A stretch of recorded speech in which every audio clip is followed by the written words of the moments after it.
Eh bien, bonjour à toutes et à tous. Bienvenue dans cette nouvelle vidéo dans laquelle j'ai un invité assez spécial, vidéo qui va être sur le thème de la traversée de la Manche. Et pour l'occasion, j'ai le grand plaisir de recevoir Grégor Osbolt. Grégor, autant pour moi, bonjour, comment vas-tu? Ça va très bien. Ne t'inquiète pas, j'ai l'habitude qu'on m'appelle Grégoire, donc moi je suis rompu, donc aucun Ouais, problème. ok, Ça d'accord. va très très bien. Euh, pour commencer cette interview et cet échange, j'ai une question qui est assez simple et qui finalement peut être plus complexe que ça, c'est qu'est-ce qui fait qu'un jour, voilà, on se lève le matin et on se dit, tiens, j'ai envie de traverser la Manche. C'est vrai que c'est une question qui revient assez souvent. En fait, tu te lèves pas un matin en te disant je vais traverser la Manche à la nage. Il n'y a pas un jour, en fait, je pourrais pas te dire sur le calendrier, un jour, je me suis dit que tiens, je vais faire ça. En fait, c'est l'accumulation d'énormément de petits déclics qui sont venus et qui ont fait Ouais, que, en fait, ça a créé un espèce de momentum. Et là, j'ai actionné le truc. Donc, en fait, c'est monté petit à petit. C'est pas venu de nulle part. C'est un rêve et une idée que j'ai depuis pas mal de temps. Que j'ai étouffé pendant un gros laps de temps, pendant 7 à 8 ans, si je dis pas de bêtises. d'accord. Et petit à petit, en fait, je me c'est revenu. Quand je revenais de mes entraînements de natation simples, je me disais que j'avais besoin de quelque chose qui me motive. Et en fait, jusqu'au jour où j'ai commencé à aligner. Et là, j'avais regardé plusieurs vidéos. Je me suis renseigné un peu à droite, à gauche. Et j'ai vu la vidéo d'un sportif qui était de la région lyonnaise, qui avait fait la traversée, qui avait préparé la traversée. Et là, je me suis dit, pourquoi pas moi? Et voilà. Et j'ai commencé à monter petit à petit le projet. Donc, c'est pas venu de 0 à 1, c'est un petit Ouais. momentum. Mais par contre, il y a eu un moment clé. Et ce moment clé, il est simple. J'en avais marre de regarder des gens réaliser des trucs extraordinaires. Et pourquoi pas moi? Et pourquoi je pourrais pas faire quelque chose qui sorte de mon ordinaire et surtout qui marie quelque chose que j'aime vraiment énormément, qui est de la natation et qui est nager. Donc, voilà comment c'est un peu né l'histoire et comment ça s'est fait, voilà, pour le coup. D'accord. Donc finalement, tu avais déjà cette envie, ou du moins l'idée de traverser la Manche déjà plusieurs années en arrière, c'est ça? Ouais, c'était une idée que j'avais marquée sur un bout de papier. euh, Pas sous le format traverser la Manche, c'était inscrit de dire je veux réaliser le truc le plus difficile dans le Ouais, sport que j'aime. Et d'accord. voilà, et la traversée de la Manche est considérée comme l'Everest de la natation en eau libre. Pour plusieurs raisons dont on parlera tout à l'heure. Et donc, c'était vraiment dans une envie de dépassement et de faire partie de cette petite poignée de personnes capables de mettre en place l'entraînement qu'il faut pour le faire. Et voilà, c'était cette motivation-là. Et je tiens vraiment à préciser ça parce que moi, 2 ans avant, je me sentais totalement médiocre, vraiment pas à la hauteur. Enfin, j'étais dans un espèce de no man's land personnel où voilà, donc c'est quelque chose que j'ai construit, vraiment Ouais. que j'ai construit, que j'ai bâti, quoi. Donc justement, ça m'amène à cette question-là. Donc il y a eu ces 7, 8 ans où ça a plus ou moins mijoté, qui t'a conduit un jour à te dire, allez, c'est bon, je le fais. Euh, Qu'est-ce qui se passe à partir du moment où on a décidé de le faire? Qu'est-ce qui va changer dans son quotidien? Comment est-ce qu'on commence à se dire, bon, maintenant que j'ai décidé, quelles vont être les premières étapes pour pouvoir commencer cet objectif? Euh, il y en a deux. Le premier, c'est de nager. Oui, Ça paraît très trivial ce effectivement. que je suis en train de dire, mais en fait, à un moment, on n'est pas obligé d'avoir une clarification totale de ce qu'on veut faire. C'est de se dire, je prends la décision et maintenant, là, tout de suite ou demain matin, je prends mon slip, mon plus beau slip de bain, je Ouais, prends mon plus beau bonnet de bain et j'y vais. Et je vais aller nager et je vais voir ce que ça donne et je vais voir comment je me sens pour vraiment mettre en action. Donc, pour moi, ça a été les premières petites actions que j'ai mis en place avant de monter la Dream Team, avant de monter tout ça. C'était les premières petites actions. Voici le premier sujet. Et le deuxième, je suis quelqu'un qui pense que la natation et le sport, et notamment l'ultra-distance, a un côté un peu mystique et spirituel. Et donc, en fait, c'était d'aller me connecter foncièrement à ce que je voulais apprendre d'une manière un peu égoïste et aussi de ce que je voulais partager d'une manière altruiste. Et donc, voilà, c'est un juste mélange comme ça d'apprentissage à faire entre de compréhension et de se poser quelques questions au démarrage pour savoir comment m'organiser. Et c'était la deuxième partie de ta question. Ouais, Et donc, après avoir mis en place ces premiers petits pas, après, c'est de trouver la bonne organisation pour pouvoir faire cela, puisque j'étais en cours de ouais. développement de ma troisième entreprise. Donc, en fait, je ne faisais pas que ça et ça n'était pas toute ma vie. Donc, Ouais, voilà, c'était c'était de quelque trouver chose que le tu juste milieu, mettais la à juste côté balance. de quelque chose que tu mettais en place à côté de ta vie quotidienne avec Ouais, le travail, et cetera. C'était entre guillemets, ce qu'on peut appeler un extra, mais qui te prend quand même énormément, qui te prendra énormément de temps par la suite. c'était un beau side project, ouais. Ouais, Et d'ailleurs, ça a été l'une des clés de réussite, c'est que je misais pas toute ma vie sur le résultat d'une journée ou d'une traversée. Et pour moi, ça a été un apprentissage très intéressant que j'avais compris moi sur la première création d'entreprise et entrepreneurialement parlant, parce que j'ai monté ce projet comme si je montais une boîte. Enfin, je l'ai entrepris. Et moi, mon enjeu, c'est la première boîte, je me suis rendu compte que je passais 95% de mon temps à ne faire que ça. Le jour où tu débranches, tu n'as plus grand-chose. ouais, Et en fait, ça a été vraiment de trouver le juste milieu de qu'est-ce qui me permettait d'être en performance et qu'est-ce qui me permettait aussi, en parallèle, de pouvoir continuer à développer. Et en gros, j'ai pris 35% de mon temps était réservé à la préparation de la traversée de la Manche. Et quand je dis 35% de mon temps, on parle de semaines complètes, quoi. On ne parle pas ouais. de semaines de 5 jours, on parle de semaines complètes parce que ça correspond entre 6 à 7 entraînements par semaine, ne serait-ce que de natation. Si je rajoute en plus la préparation au froid, plus rajoute en plus la préparation physique, plus je rajoute la préparation mentale. Donc, c'était d'arriver à trouver le juste milieu. Donc, j'ai dû arbitrer. J'ai dû Ouais. arbitrer en termes de temps. Alors, juste avant de parler justement du côté entraînement, donc, comme tu dis, il y a vraiment eu une mise en place d'une planification sur du long terme pour pouvoir arriver. Parce que entre le moment où tu as décidé de traverser la Manche et le moment où tu l'as fait, il s'est passé combien de temps? Un an, Il, 2 ans? il s'est passé un an.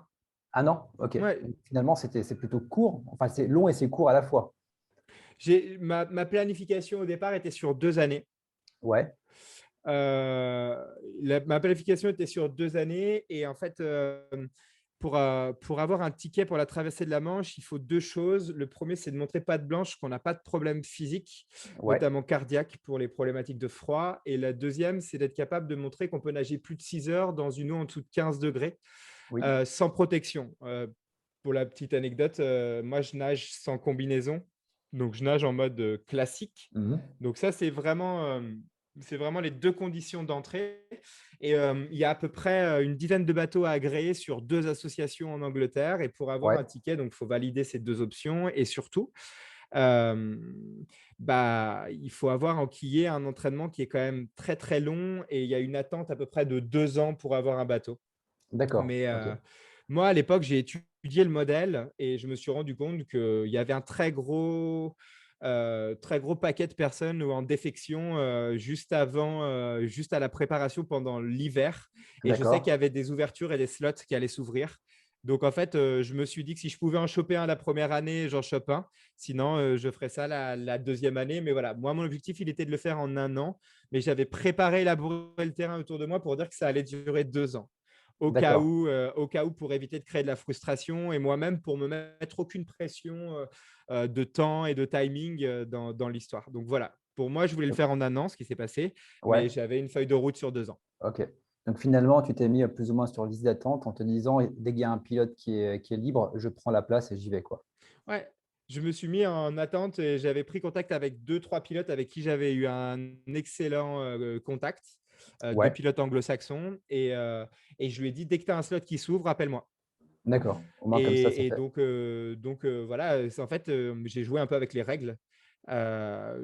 Normalement, après, tu as toutes les listes d'attente qui vont derrière, mais en fait, la manche, c'est nous, on voit la face visible de l'iceberg. En fait, la plupart des gens ont découvert ça autour de moi la journée où ça s'est passé. Mais la grosse difficulté, quand tu es sur le bateau et que tu as fait le travail, tous les mecs qui ont préparé la manche te le diront. Tu as déjà fait, t'as déjà fait un très, très gros travail de fond. L'hiver est très, très Ouais, long. ouais, L'hiver ouais, est très long. j'imagine bien. J'imagine bien. Oui, Pour me baigner winter is régulièrement coming. dans le… Oui, c'est ça, exactement. Et pour nager régulièrement dans le lac d'Annecy, c'est vrai que quand tu sors de l'eau et que la température extérieure est parfois plus froide que l'eau et que tu n'arrives pas à te réchauffer et que tu dois y aller tous les jours, mentalement, c'est un gros, gros travail. Et d'ailleurs, ça va nous permettre de passer à cette deuxième, on va dire, cette deuxième partie de l'interview. C'est en termes de préparation. Donc, j'ai toujours entendu dire que c'était 80% dans le mental et c'était 20% physique. Quel quel a été ton programme, en fait, physique et mental pour pouvoir te préparer à cette épreuve-là? Bah, le, le sujet, il est que sans physique, tu peux avoir le meilleur mental de la planète, ça passe pas. Physiologiquement parlant, tenir au minimum 12 heures dans une eau qui est en dessous de 16 degrés avec des plaques à 13 degrés, physiologiquement, si tu n'as pas habitué ton corps ou que tu n'as Ouais, pas transformé ton corps pour gérer le froid, ça va déjà être compliqué, même si tu as un très gros mental. Donc, le premier, c'est l'adaptation physique. Et l'adaptation physique, elle passe par des séances d'entraînement très longues sur de la longue distance dans des eaux froides. Et ça, vraiment, ça a été de trouver le bon format ouais, parce qu'on ne peut pas nager 14 heures complètement en un entraînement, ce qui n'est pas possible, ou en tout cas, ça laisse beaucoup de traces. C'était d'arriver à trouver le bon format. Et moi, le bon format, selon moi, et les études qu'on avait fait avec mon coach, c'était de nager dans des eaux qui oscillaient entre 9 à 10 degrés, 1 heure et demie. Sans d'accord. protection, vraiment, c'est celui qui permettait en fait de faire vraiment gérer la gestion du froid et celui qui poussait dans des mécaniques de manière quasi quotidienne de Ouais, repousser la gestion et le rapport au froid. Donc ça, c'est vraiment un premier truc. Et sur la partie physique. Et la deuxième partie physique, très clairement, c'est de prendre 7 kilos de graisse. Donc, ouais, faire ce dont pourquoi la graisse est faite et accepter qu'en fait, la bonne santé n'est pas intrinsèquement liée au nombre d'abdominaux que tu as. La ouais, bonne santé dans le milieu dans lequel tu es est intrinsèquement liée à l'énergie que tu vas mettre et la graisse qui va permettre de te protéger, être protégé d'un milieu qui est violent, qui est assez violent et qu'il faut dompter petit à petit. Donc voilà, ma préparation physique, et si on rentre dans l'aspect plus technique sportif, moi, sur un an, c'est 1300 km d'entraînement. d'accord. 1300 km d'entraînement et je fais du 3,5 km à l'heure dans deux environnements différents. 40% étaient piscine Ouais, avec des entraînements qui ont duré jusqu'à 7 heures en piscine. Donc, 7 heures voilà, tu as d'affilée. intérêt d'être en paix avec toi-même, quoi. Ouais, C'est assez long. Et là où on travaillait vraiment résistivité, et là on faisait pas mal de sprints avec mon coach aussi. C'était vraiment pour faire monter, faire travailler et repousser vraiment mon cœur le plus loin possible. Donc j'ai fait beaucoup de fartlek, notamment en piscine. d'accord. Ça, c'est le premier point. Et après, le deuxième point, tout le reste en milieu naturel, lac, rivière et bien sûr océan et mer, où là, on va aller travailler d'autres choses, le travail de la glisse, le travail de l'appréhension de la peur, notamment dans des conditions météorologiques assez compliquées, hein. J'imagine des conditions de tempête. Ouais, parce Donc, que c'est j'imagine que si tu es tout seul au milieu de l'eau, même si tu as le bateau qui est à côté de toi quand tu traverses la Manche, mais tu es au milieu de l'eau, tu es tout seul, tu as les vagues qui commencent plus ou moins, alors je ne sais pas forcément à se déchaîner, mais à avoir quand même des bonnes altitudes. Plus, en plus, tu dois avoir les bancs de méduses qui doivent te croiser de temps en temps. Donc, tu es un petit peu, je veux dire, comme une aiguille dans une botte de foin et tu te laisses un petit peu aller avec tous les éléments naturels qui sont autour de toi. Donc, ça te demande d'avoir un focus qui est quand même extrêmement fort. ça, ça demande un très gros niveau d'intensité et de focus. C'est vraiment ça l'enjeu et dans l'entraînement aussi. Voilà, je ne fais pas juste des longueurs. On est là pour aller travailler vraiment des points vraiment précis sur lesquels tu vas pouvoir te raccrocher le jour de l'épreuve. Et je prends par exemple le cas de tempête. Pendant la traversée de la Manche, je n'ai pas eu de tempête, même si au démarrage, j'ai eu des conditions de mer qui étaient assez dures. J'avais des vagues d'1,40 m en face de moi toutes les 4 secondes. Donc, sur les 3 premières heures, quand tu démarres et qu'il est 2 heures du matin, que l'eau est de l'encre et que c'est de la nuit noire. Donc, voilà, il faut être préparé. En fait, faut juste préparer ton cerveau à ne pas qu'il ne fasse de découverte et que ça ne lui prenne Ouais. pas d'énergie. Et C'est-à-dire moi, que j'ai tout ce que vraiment tu vas travaillé vivre, tu ça. l'as déjà vécu au préalable, tu sais Ouais. comment tu vas pouvoir le gérer. Ouais, c'est vivre des conditions vraiment très complexes, très dures. Et par exemple, le test des 6 heures, pour nous, il a été fait dans une eau à 12,5 degrés. Donc, en fait, quand tu sors de là, mais c'est que ton taf est fait et que ta préparation du froid est faite. Ouais, Mais pour ça, il faut passer avant par par différentes conditions de gestion du froid pour le coup. ouais. Tu as déjà un bon aperçu, ouais, parce que 6 heures dans une eau à 10-12 degrés, ça pique quand même. Là, le lac, je sais qu'il est entre allez, 8, 7, 8 degrés, mais enfin, tu sens vraiment la différence. Tu sais qu'à un moment, le froid commence à se resserrer autour de toi. Et tout se joue déjà à la préparation que tu as fait au préalable, mais après, ça se joue dans la tête en se disant non, c'est bon, je continue.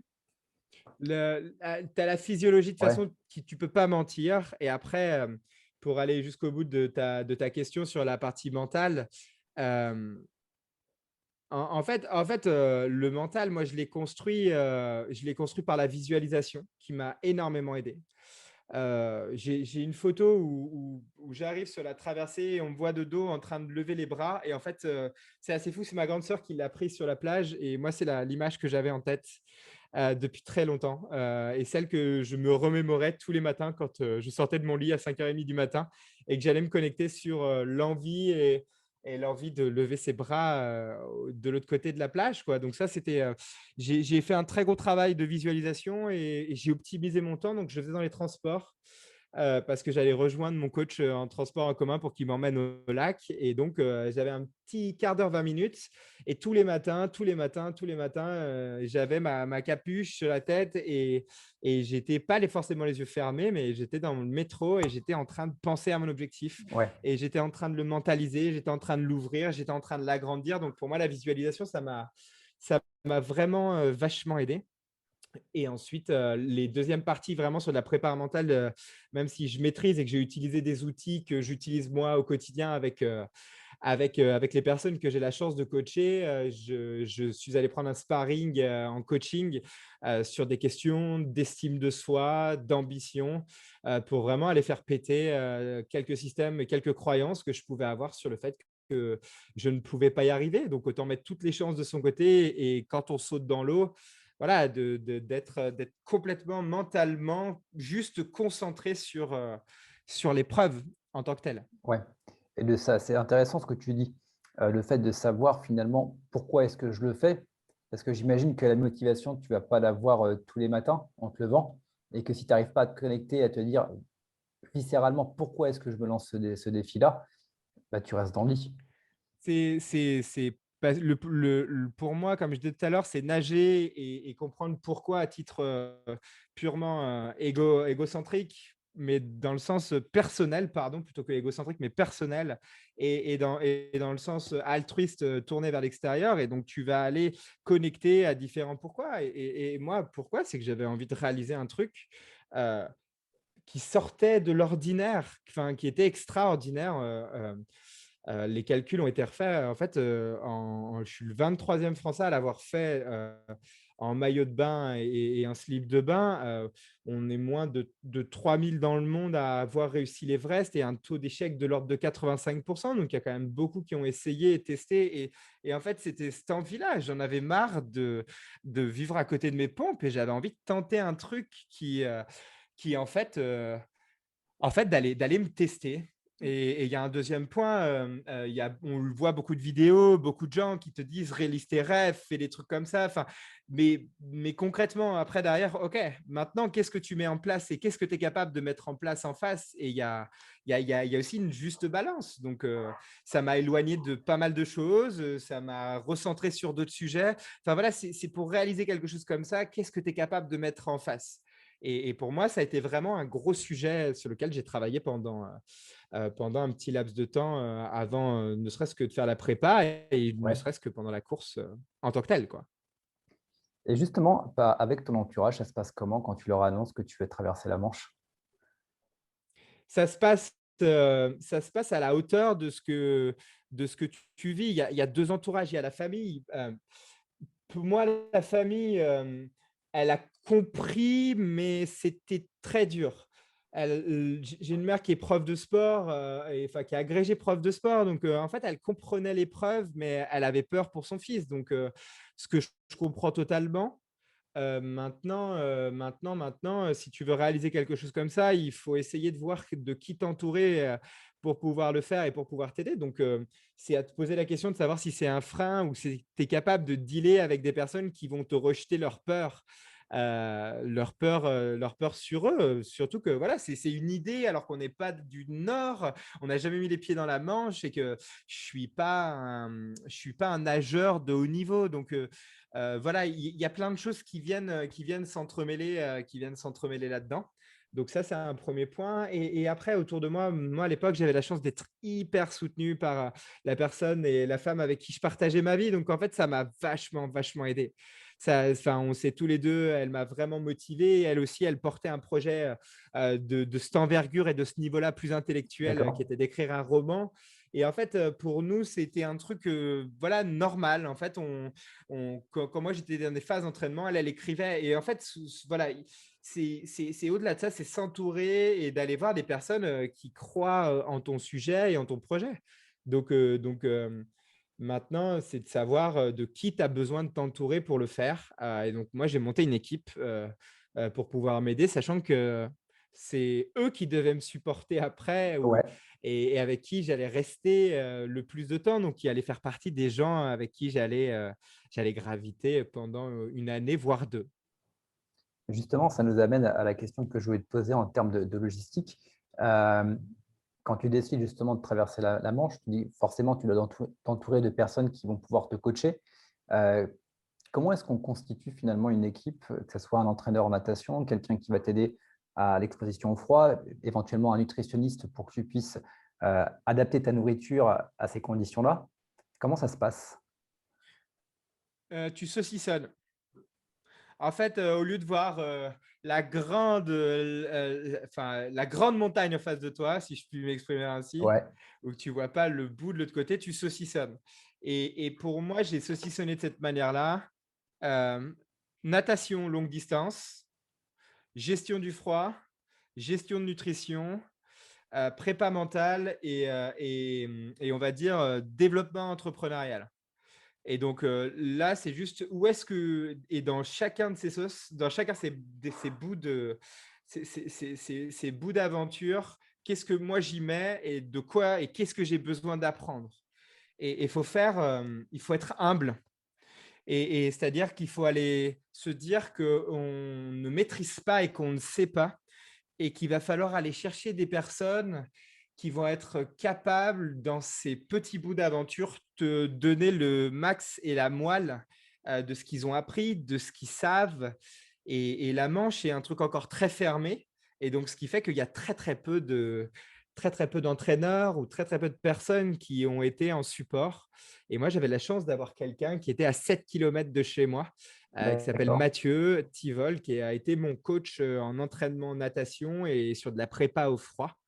Où là, lui qui avait fait passer le nageur lyonnais que j'ai énoncé tout à l'heure et qui m'a vachement, en fait, qui avait pas mal écrit et surtout qui avait pas mal digéré ça 2 ans avant et donc qui a eu l'intelligence de mettre à disposition ce qu'il savait et a eu l'intelligence de s'adapter au gabarit, à ma personnalité et à se mettre en mouvement avec moi. Donc, oui, aller voir les meilleurs, mais aussi j'ai tendance à dire, aller voir des gens avec qui tu as envie de taffer, quoi. Avec qui, enfin, s'il n'avait pas envie de me voir, il avait beau être le meilleur ou pas, mais s'il n'avait pas envie de me voir nager Ouais. 6 heures dans une piscine en faisant des rectangles, je te garantis que ça n'aurait pas fonctionné, même si c'était le meilleur de la planète ou qu'il n'aurait pas voulu être, tu vois, en phase d'écoute sur comment je fonctionne.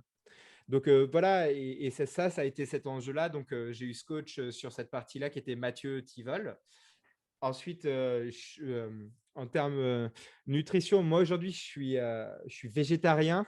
À l'époque, j'étais vraiment en phase de presque plus du tout manger de viande. Donc, j'étais en pleine phase de fin de transition là-dessus et passer au régime végétarien. Donc, ce qui pouvait faire flipper beaucoup de gens Ouais. autour de moi sur la partie nutritionnelle, ce qui pas pour moi.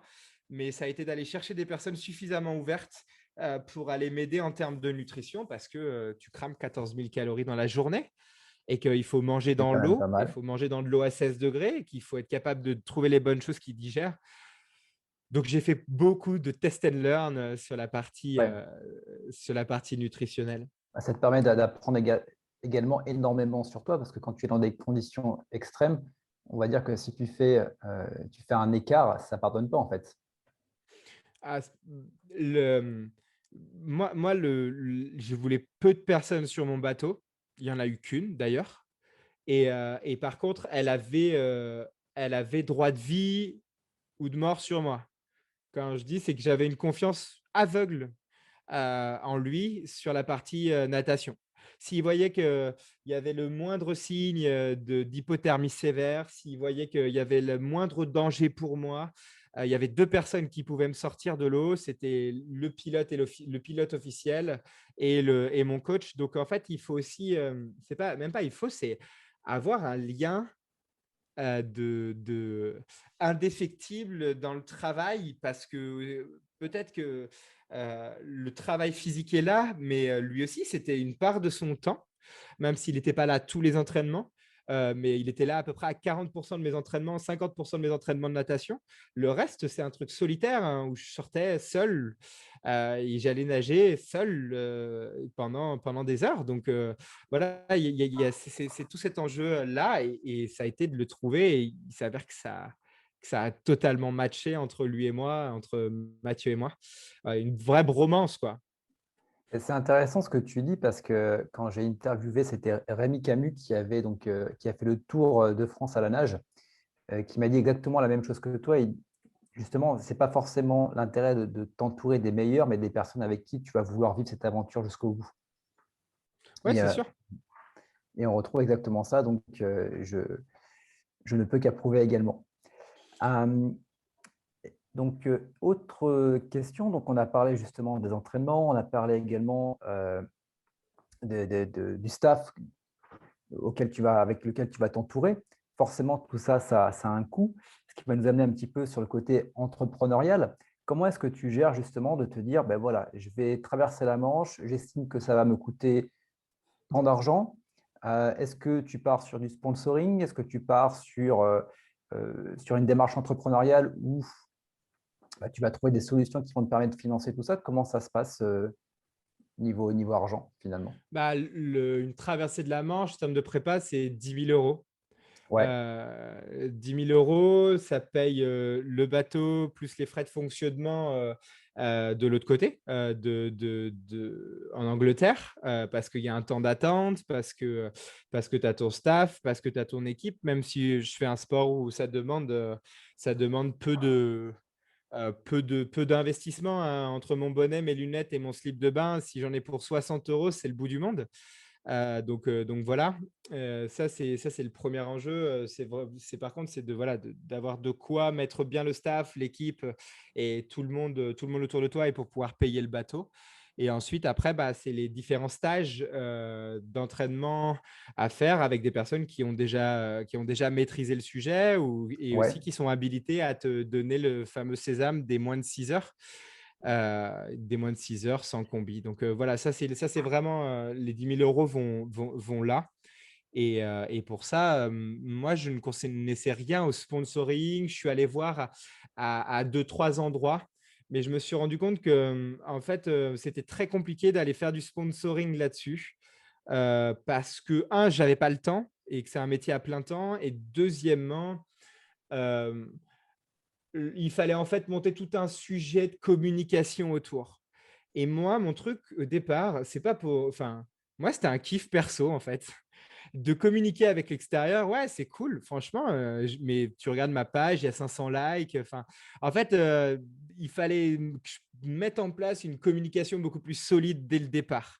Ouais, Et moi, j'avais quand même un gros travail, quand même 85% de taux d'échec. Donc, il faut quand même que tu sois sûr et certain. Et j'en ai vu pas mal échouer parce qu'ils s'étaient mis la pression autour. Enfin, s'était mis la pression des caméras, des trucs comme ça qui ouais. allaient les suivre. Et en fait, moi, je voulais vraiment faire un truc perso. Il y avait vraiment une envie vraiment personnelle. Donc, toute la partie sponsoring, c'est très compliqué. Par contre, et maintenant, ayant monté plusieurs boîtes avant, j'avais un tissu et un réseau d'entrepreneurs, et notamment d'entrepreneurs sportifs.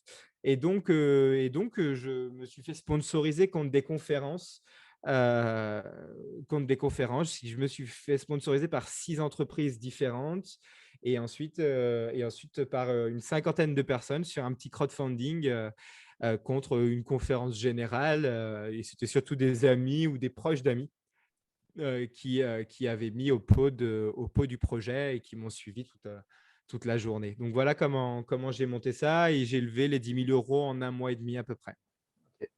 C'est intéressant de se dire que à partir du moment où on a un projet, forcément la question financière va arriver, mais qu'on trouvera forcément toujours un moyen. Donc là, tu vois, le fait de faire du crowdfunding ou des choses comme ça, il y a toujours un moyen de réunir la somme, sachant que si c'est sur 2 ans, 10 000 € sur 2 ans, ce n'est pas quelque chose qui est impossible. Non, c'est sûr, mais sauf que là, j'avais pris le pari d'aller le chercher à l'extérieur. Le sujet, il était vraiment aussi de le partager à d'autres. Et voilà, c'est comme ça que j'ai vraiment monté aussi le projet. Et ouais, en fait, ça va te paraître tellement bizarre ce que je vais dire, mais j'ai jamais été stressé par tout ça. En fait, pour moi, c'était vraiment naturel parce que en fait, je suis allé chercher et j'ai bien cranté mes objectifs perso. Et des fois, c'était pas que des objectifs ultra clairs, mais c'était des objectifs qui me permettaient de dire, là, je peux prétendre à ne serait-ce qu'avoir un bateau et je peux prétendre à pouvoir faire la traversée. Et ça, c'est l'un des. Et c'est là où, dès que je dis là, je peux prétendre, bim, je suis allé chercher de l'argent. Et D'accord. j'avais déjà un peu préparé, mais Ouais. en fait, j'avais vraiment attendu. Et dans ma posture, dans ma démarche, dans ma manière d'aller parler, ça changeait complètement de ouais, je vais peut-être traverser la Manche à la nage en août, que ça soit Ouais. 2018 ou enfin 2019 ou 2020. Et Que tu c'est dégages changé n'a rien complètement en à voir, non. disant hein? Que tu dégages n'a absolument rien à voir quand tu sais quand Ouais. tu as le ticket dans la main, en fait. Bah, en fait, mon assertivité était différente. Voici la date de le jour où je vais le faire. Voici ce que j'ai cranté et j'aimerais vraiment que tu me suives. Tu es OK avec moi ou pas? Allons-y. Et en fait, en un mois et demi, tu vois, le crowdfunding, j'en avais jamais fait, mais je suis allé parler à des potes qui avaient fait des gros crowdfunding et ils m'ont donné 3 4 lois, notamment de bien le mettre dans le temps et surtout de bien arracher la première journée pour arracher à 25-30%. Et en fait, petit à petit, c'est monté, c'est monté, c'est monté. Et toutes les personnes qui m'avaient dit je mettrais au pot, je suis vraiment allé les embêter, aller gratter à leur porte en disant bah, là, c'est le Ouais. moment, là, c'est le moment, là, c'est le moment. Et en fait, voilà, mécaniquement, ça a fait partir dans l'autre sens. Et quand j'ai levé les 3 000 € en individuel, je suis allé voir les entreprises en disant bah, j'ai déjà 50 personnes qui ont mis. Voici les preuves, voici ce qui va se passer, voici ce que vous pouvez communiquer sans être vraiment hyper professionnel parce que c'était des contacts et des relations que je connaissais. Mais voilà, Ouais. ils ne mettent pas d'argent pour mettre de l'argent. Ils mettent de l'argent puisqu'ils savent qu'ils vont avoir un REX et un vrai retour sur investissement là-dessus. Donc voilà comment j'avais réglé et comment j'avais fait ça à l'époque. Donc, et puis voilà, il y a la force de persuasion. C'est que c'est quand tu as passé l'hiver, tu sais, je reçois entre 10 à 15 personnes qui me disent qu'ils veulent traverser la Manche. Et franchement, mais pour ceux qui vont écouter, allez-y, appelez-moi. Je serais trop heureux de vous expliquer ce qui se passe. Mais sur les 10 et 15, je ne peux pas me permettre de passer 5 heures de mon temps à chaque fois sur les 10 et 15 parce qu'ils sont juste en train de prendre que de l'information et qu'il y en a beaucoup qui s'arrêtent en plein milieu de l'hiver. Et je peux le comprendre parce que j'ai été des fois Ouais. à deux doigts de tout débrancher. Mais ça demande un niveau d'intensité à un moment donné qui te demande d'aller piocher dans des ressources qui sont vraiment difficiles et tu te mets en face de toi-même. Et c'est ce que j'aime dans l'eau, c'est que tu ne peux pas te mentir. Tu Ouais, ne peux ça pas fait mentir. une sélection plus ou moins naturelle. Tu sais qu'à partir de ce moment-là, si tu restes ou tu restes pas, en fait. Comme tu dis, si tu arrives à traverser l'hiver, généralement, tu as plus de chances. Bah, c'est pour ça, par contre, enfin, la manière d'expliquer la partie hivernale, en fait, c'est pas le fait de s'immerger dans une eau à 2 degrés, 3 degrés, et de le faire et de ressortir et de pousser le temps et de nager. Le truc, c'est de le faire tous les jours. Ouais, L'intensité, elle est là, en fait. L'intensité, elle est dans l'intensité de manière quotidienne, d'être capable d'aller cranter à l'entraînement. Et moi, j'avais une question qui trottait dans ma tête tout le temps, c'était quand je serai sur le bateau, je veux que tu répondes à cette question. Est-ce que tu as fait tout ce qui était en ton pouvoir pour le faire? Si c'est un grand oui, ouais. Il et y si aura dans c'est tous les cas non, pas de regret. exactement. En fait, en tous les cas, pas de regret. Bon, j'ai pas attendu d'être sur le bateau pour me dire ça, Ouais, mais en tout cas, je me souviens sur la rambarde, je me suis posé cette question et là, maintenant, j'étais OK, c'est oui. Vas-y, maintenant, pim, t'enclenches le mode flow, t'enclenches le mode warrior et t'enclenches le mode, il n'y a plus rien qui te sort de la flotte. Il n'y a plus rien. Il y a que la mort qui peut venir te chercher. Mais c'est le seul truc qui peut vraiment te sortir du game. Mais la dangerosité est ta santé. Mais sinon, tout le reste était celui-ci. D'ailleurs, c'est ouais, pour ça que j'ai bien travaillé mon alimentation. ouais. C'est un petit peu comme si tu brûlais tes bateaux. Tu dis dans tous les cas, comment dire, c'est soit on me sort de l'eau, comme tu disais avec la personne qui était là, qui avait plus ou moins le droit de vie ou de mort sur toi en disant là, c'est bon, il ne peut plus, je le sors. Mais toi, tu as un objectif. Tu te mets, alors, on pourra également reparler un petit peu de cet état de flow, mais tu te mets une idée dans la tête et tant que tu n'as pas touché les côtes françaises, tu t'arrêtes pas, quoi. Moi, mon objectif, il n'était pas de traverser la Manche, il était d'aller boire une ginger beer dans le pub anglais et d'aller écrire mon nom de l'autre côté. D'accord. En fait, ce que je veux vraiment arriver à faire comprendre, c'est que la levée des bras, franchement, l'émotion, elle est incroyable. Si la rencontre avec les gens qui m'étaient chers était incroyable, mais vraiment incroyable. Mais pour moi, ce n'était pas terminé. C'était en fait le truc du kiff de remonter sur le bateau et de regarder les côtes françaises s'éloigner. Ça, je l'avais imaginé aussi. J'avais imaginé aller boire la Ginger Beer au White Horse, qui est le lieu en Angleterre qui est hyper connu, d'aller mettre ton nom sur les murs du pub. Bon, il s'avère que le White Horse, il n'y a plus de place. Donc, il y a un autre Ouais. pub qui s'appelle La Fleur. Et sauf que La Fleur, ce jour-là, n'était pas ouvert. Donc, un peu D'accord. dégoûté. Donc, je n'ai Ouais. pas pu mettre mon nom dessus. Mais c'était ça mon objectif. Mon objectif, c'était d'aller écrire mon nom. Et c'était même au-delà de l'écrire, c'était que j'avais le droit d'écrire mon nom là-dessus et de boire ma pinte de ginger beer et de chiner avec mon coach et de se regarder et se dire Ça job y is est. done, Ouais. job Et done. Et moi, ça se finissait là, en fait. ça me rappelle un petit peu des anecdotes de mon côté. Alors, rien à voir, hein, je me suis entraîné en Thaïlande pendant un mois pour faire un combat. C'était un de mes objectifs. Et comme tu le dis, euh, le fait de se baigner une fois dans de l'eau froide, c'est pas très, ça va. Et c'est de le faire tous les jours. En Thaïlande, c'est exactement la même chose. T'entraîner 6 heures par jour, une journée, ça va. Mais le fait de le faire 7 jours sur 7 pendant 30 jours, c'est autre chose. Et de te dire, moi, je sais que j'avais mon combat et je savais très bien, j'avais mon combat. Et il y avait un de mes plats favoris que j'aimais en Thaïlande que je me suis refusé de manger pendant un mois en me disant, c'est la récompense que tu vas avoir après le combat. Mhm. Et c'est intéressant, j'en parlais également avec Sébastien Payette, de te dire, de te donner un objectif qui va arriver après justement l'objectif de la traversée de la Manche ou du combat en Thaïlande, parce que ça te permet de te projeter au-delà de cet objectif et ça te Oui, bien permet sûr. finalement pas de l'amenuiser, mais ça te permet de relâcher la pression. Ouais, c'est le désémotionner totalement. En fait, soyons francs, qu'est-ce que 42 kilomètres versus 1300 kilomètres d'entraînement en une année, en fait. Ouais, Réellement, enfin, si tu sautes dans l'eau le matin à 2 heures du matin et que tu découvres le noir et que tu trouves que l'eau est froide, c'est que tu n'as pas fait ta prépa. ouais, C'est que tu n'as pas fait ta prépa. C'est que, en fait, ça n'est que l'aboutissement du travail, de l'abnégation. En fait, c'est la besogne, quoi. C'est vraiment quelque chose qui est assez oublié de l'envie de faire le fast et de le faire très vite. Parce que là, j'en parle, ça peut paraître très facile parce que je fais partie de ceux qui l'ont réussi du premier coup. Voilà. Et donc, il y a une forme de facilité autour de ça, mais c'est toute la besogne de travail qui a été mis, qui a été alignée. Voilà, c'est la petite barre mise tous les jours. Tous ouais. les jours, t'as cranté, t'as cranté, t'as cranté. Et c'est ça qui emmène le momentum et c'est ça qui emmène on va dire, une forme d'excellence ou une forme de performance à un moment. Et c'est ça qui est kiffant aussi, quoi. Ouais, c'est la partie immergée de l'iceberg qu'on voit, que peu de personnes voient. Et finalement, c'est toutes les heures d'entraînement où tu t'es levé à 5 heures du mat pour aller te baigner dans une eau à 4, 5, 10 degrés tous les jours, quoi. Exactement. Et ce matin, j'ai emmené un groupe de personnes qui voulaient tester. L'eau est à 15 degrés à côté de chez moi.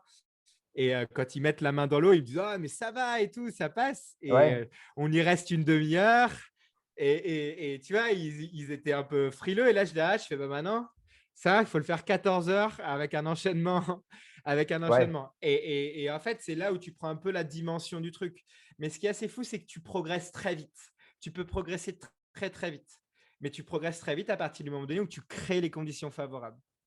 Et, ouais. et- et c'est cette création de conditions favorables. Et en plus, tu n'es même pas sûr de le réussir. Mais au moins, la création de ces conditions favorables, ce que tu apprends, que ce soit sur toi, sur tes limites, sur les interactions que tu as avec les autres personnes, en fait, ont un rapport. Enfin, c'est juste incroyable. C'est juste incroyable parce que j'ai fait quand même des entraînements qui étaient qui étaient très costauds, qui me manquent aujourd'hui, mais qui sont Ouais. très costauds.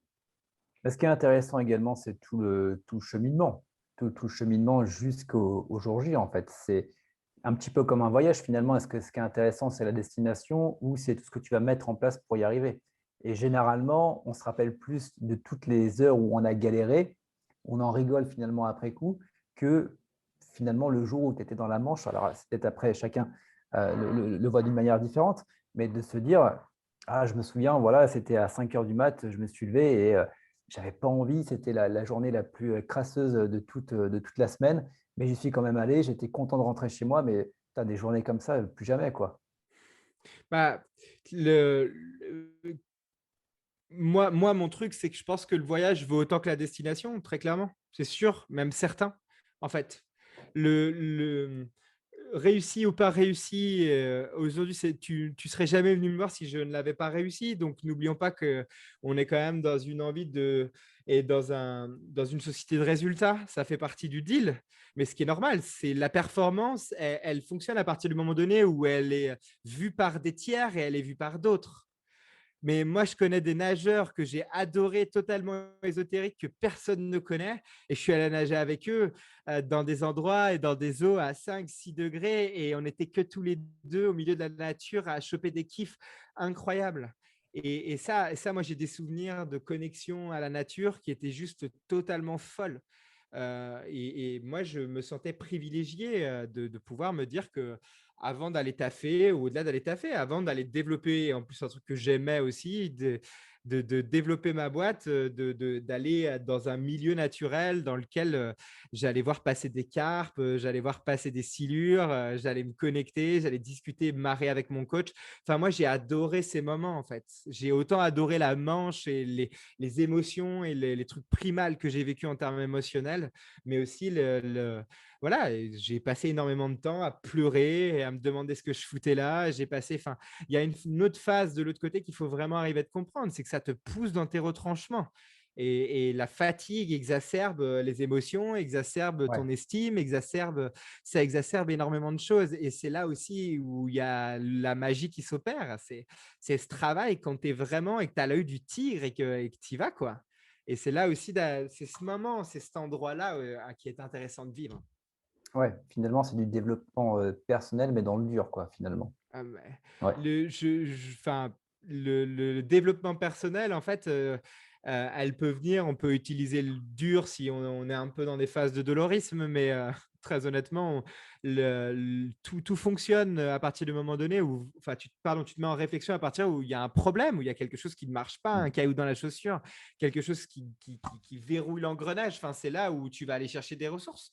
Donc, je ne pense pas qu'il faut se mettre tout le temps dans le dur, mais je pense qu'à certains moments, le dur nous permet vraiment de réagir. Et là, pour le coup, pour une fois, c'est pas la vie qui me mettait dans le dur, c'est moi qui me mettais dans le dur. ouais. Et dans le sens où, dans le dur, je voyais ça en termes physiques, où tu le faisais physiquement, dans le Ouais. sens où Ah, tu allais nager, tu allais faire des choses et dans tous les cas, tu te mettais dans des conditions physiques qui t'obligeaient justement à repousser ta zone de confort et aller au-delà de tes limites. et c'est ce que j'aime dans l'eau glacée et dans l'eau froide, c'est qu'il y a un côté animal. Tu peux pas venir avec tes problèmes. Tu peux pas venir avec ce qui t'entoure parce que ton corps, il est en mode de survie et tu peux pas, enfin, voilà, c'est vraiment, et là, c'est intéressant et là, Ouais, c'est aussi vraiment intéressant parce que tu vas te rendre compte de certaines choses dont tu ne te pensais pas capable. Et je dis que je fais de l'ultra distance, mais il y en a qui ont fait des trucs encore plus longs, encore plus aussi violents, beaucoup plus violents et autres. Mais voilà, avec des conditions différentes, avec des protections différentes. C'est voilà, ça n'a juste rien à voir, mais voilà, c'est aussi l'Everest et l'Everest. Donc, c'est ça qui m'éclate ouais. d'aller faire l'Everest, quoi. Une autre question, par rapport à l'état de flow, on en entend Hmm. beaucoup parler. Est-ce que c'est quelque chose que tu as travaillé, on va dire à part, ou c'est quelque chose qui vient avec la pratique? Bah, les deux. Enfin, c'est quelque chose qui vient avec la pratique. Mais il y a quand même un prérequis. Il y a un côté passionnel. Heu, L'état de flow, c'est un truc dont tout le monde veut parler et autres, mais en fait, l'état de flow, on peut le retrouver à plein de moments différents, dans plein de conditions différentes. Mais pour pouvoir le créer et le muscler, il y a quand même un prérequis qui est, aimer aimer ce que tu fais. Enfin, moi, j'aime nager. Même s'il y a des jours où j'avais envie de dégueuler au bord de la piscine, j'aime nager, j'aime ça, quoi. J'aime l'eau, j'y étais encore ce matin. Enfin, je pourrais ne plus le faire, mais j'adore ça, quoi.